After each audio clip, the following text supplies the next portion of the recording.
बताएं कि चीनी की मिठास में घुलने वाली इसकी अदम दस्तयाबी और महंगे दामों फरोख्ती करवाहट दूर न हो सकी, जबकि चीनी के 173 रुपये फ़ी किलो फरोख्त का नोटिफिकेशन फ़िलहाल अमल दरामद की राह देख रहा है। लाहौर में इंतज़ामिया सूरत हाल को जल्द मामूल पर लाने के लिए अपनी कोशिशें में जारी है। और दरामद के रवायती खेल ने एक बार फिर चीनी की मिठास में कुछ ऐसी कड़वाहट घोल दी है कि जिसने शहरियों के मुंह का जायका ही बदमजा कर दिया है। पहले 7.5 लाख टन चीनी बरामद किए जाने के बाद अब 5 लाख टन चीनी दरामद किए जाने का डोल डाला जा चुका है। वही पुराना खेल और वही शहरियों की चीखों पुकार कि दहाइयों के दौरान कुछ भी तो तब्दील नहीं हुआ। जिनके पास आए थे वो जनाब उन्होंने गोदामे में संभाल ली है और अब वो बिल्कुल जो 200 रुपये किलो भी नहीं मिल रही। पहले चीनी आती थी, इन्होंने बाहर दरामद कर दी, अब फिर बाहर से मंगवा लिए, टैक्स वगैरह डाल दिए, सारा कुछ डाल दिया, भी गरीब आदमी पीस रहा है। दुकानों में गए हैं तो वो कह रहे चीनी नहीं है जी, चीनी कहते मिल ही रही, बहुत शॉर्ट है,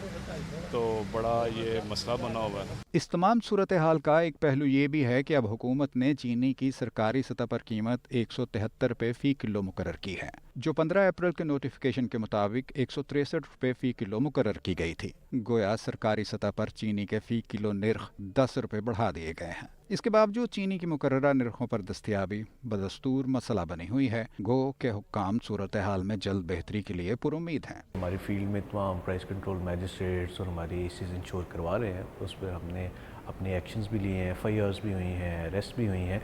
दूसरा इसका सप्लाई साइड है, जो सप्लाई साइड है वो मेकिंग श्योर कि लाहौर में सप्लाई इफेक्ट ना हो, और आज की डेट में हमने 390 मीट्रिक टन जो है वो लिफ्ट करवाया है। तो इंशाल्लाह लाहौर में चीनी की सप्लाई स्मूथ रहेगी, वो मेकिंग श्योर कि 173 पे कंज्यूमर्स को चीनी मिलेगी। चलें मान लेते हैं कि सूरत हाल जल्द मामूल पर आ जाएगी, लेकिन कितने वक्त तक के लिए? उम्मीद तो है कि चीनी की दस्तयाबी और इसकी मुकर्ररा निर्खों पर फरोख्त के हवाले से अब सूरत हाल जल्द मामूल पर आ जाएगी, लेकिन सवाल तो ये पैदा होता है कि पहले इसका एक्सपोर्ट किया जाना और फिर इसके इम्पोर्ट का फैसला करना, और इसी दौरान इसके निर्खों में बेतहाशा इजाफा करके अवाम की जेबों से अरबों रुपये निकलवा लेना, ये सब कुछ किस खाते में जाएगा? कैमरामैन बिलाल अहमद के साथ सुहेल कैसर, लाहौर।